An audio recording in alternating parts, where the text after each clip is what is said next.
Table બનાવી દો. અદબ. આજે શું ભણવાનું છે? હા, કુટુંબનો અર્થ શું થાય?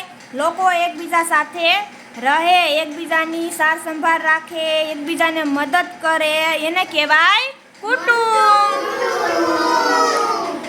કુટુંબ મોટું પણ હોઈ શકે અને કુટુંબ નાનું પણ હોય.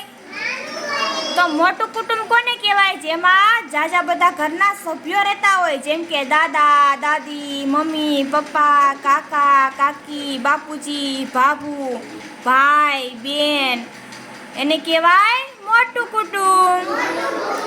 નાનું કુટુંબ કોને કહેવાય? તો એમાં રહેતા હોય મમ્મી પપ્પા, ભાઈ અને બેન, તો એને કહેવાય નાનું કુટુંબ.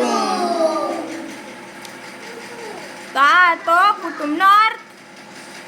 મોટું કુટુંબ કોને કહેવાય? મમ્મી પપ્પા, દાદા દાદી, બા દાદી, કાકા બાપુ. આને કહેવાય મોટું કુટુંબ.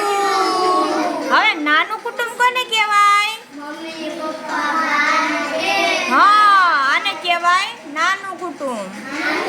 સમજાઈ ગયું ને? મોટું કુટુંબ કોને કહેવાય અને નાનું કુટુંબ કહેવાય. અને કુટુંબનો અર્થ શું થાય? શું થાય અર્થ? મેં કીધું ને હમણાં કે બધાય લોકો સાથે રહેતા હોય, એકબીજાને કામમાં મદદ કરે, એકબીજાનું ધ્યાન રાખે, સંભાળ રાખે, એને કહેવાય કુટુંબનો અર્થ.